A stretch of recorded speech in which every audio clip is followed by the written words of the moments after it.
Allah ve Allah'ın Resulüne hem nersinden bek yaxşı görüşünün esli asası bolsa, Allah Teala ve Allah'ın Resulü bilen bolgan edepnin en kattılarıdındır. Bismillahirrahmanirrahim. Elhamdülillah ve salatu ve selamu ala Resulillah emma ba'd.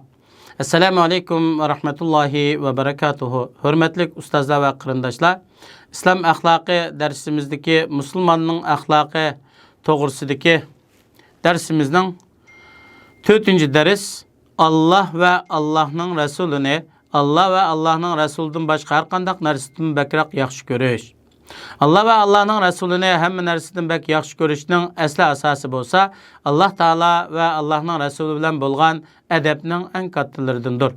Mümin her vakit dili bilen ve akıl paraset gözü bilen Allah'ın kudretinin, hikmetinin, ilminin ve uluğluğunun kattılığını görse, Allah Teala'nın barlık güzel ve mükemmel süpetler bilen süpetlengenligiga, barlık kemçilik, ayıp nuksallardan pak ikenligi işense, naiti güzellik ve mükemmellik süpetlerinin Allah için ikenligini düşense, Allah Teala'nın ken korsaqlık, asilik kılganlarını azaplaşqa aldırmaydıqanlıqı, belki ularga mühlet berip sabır kıldıqanlıqını bilse, Allah'ın rahmetinin bekkani ikenligi, mümin kafir deb ayırmasdan hemmege oxşaş rızık berdiganlıqıga, ularning sadir qilgan xatolig'i sababidan ulardan rizqni üzüp qo'ymaydiganligi şahit bolsa, u vaqtda Allah Teala'nın insanga köp fazlı merhamet qiladiganligi ve insanga bütün hayotida yetadigan ne'matning sahibi ekanligini biladi.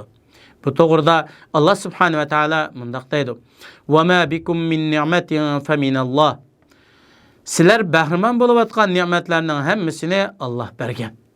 Allah Teala insanın barlık işlerini tedbir kılgandek, onu aslida yokluktan bar kılıp peyda kıldı. Onun dünya ahiretlik işleri için paydalık bolgan işlerini yolu koydu. Mümin kişi muşunun hemmisini körgen ve bilgen de, kalbi Allah Teala'ya bolgan çeksiz söygü ve sahibini mutlak Allah Teala'ya itaat kılışka türütkü boluduğun, Allah gazap kıladigan işlerden yirak bolup, Allah razı boladigan işlerini kılışqa, tiriş arqılık Allah'ın razılığı erişke sebep boladigan söygü bilen toludu. Allah söygüsünün hemmi söygü muhabbetin üstün boluş için bu her kandak söygü muhabbetinin asası boluşu ve başkası bunun şahçısı boluş gerek. Bu doğruda Allah Teala mundaq deydi: "Vellezine amenu eşeddu hubben lillah." Müminler Allah'ını hemmeden bek dostlukçudur. Peygamber aleyhisselam olsa kişilerge ihsan kılıdığan kişilerinin en katısı. O zat Allah Teala'nın dini ve şeriatini yetkizgüçü, doğru yolga davet kılgıcı, cennetin yolga ve barlık yaxşılıklarga çakırgıcı, yamanlık yolları ve dozaq azabedin agahlandırgıcıdır. Peygamber aleyhisselam davetini yetkizip koyuş bilallah çeklenmedi. Belki bunun için bütün tırışçallığını çıkardı. Dünyadaki barlık Müslümanlar Peygamber aleyhisselamның davetinin neticesidir. Şunun için her bir Müslüman Allah ve Allah'ın Resulüne dünyadaki hemme nersinden bek yaxşı görüş kerek boludu. Bu doğruda Peygamber aleyhisselam mundaq degen: 3 türlük iş kimde tepilsa, o kişi imanның lezzetini tetigan boludu. Onun biri Allah ve Allah'ın Resulüne bundan başka hemme nersilerden bek yaxşı görüş.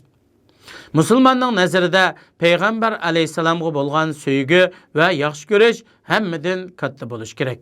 Bu doğruda Peygamberimiz sallallahu aleyhi ve sellem mundaq degen: "Sizlerning biringlarga men o kişinin ata-anası, farzandlari ve barlık kişilerden bek yaxşı körelmegüçe o kişi hakiki mümin bolalmaydı." Müslüman muşularning hemmisini bilgende ve körgende Peygamber aleyhisselamga bolgan imani güçlünüdür. Bu dilge ornaydı. Kalbi hiçbir söygü muhabbet beraber bolalmaydigan derecede Allah ve Allah'ın Resulü'nün muhabbetiga toludu. Allah Teala müminlerinin bu söygüsünü süpetlep, müminler Allah'ın hemmedin bek dostlukçulardır degen.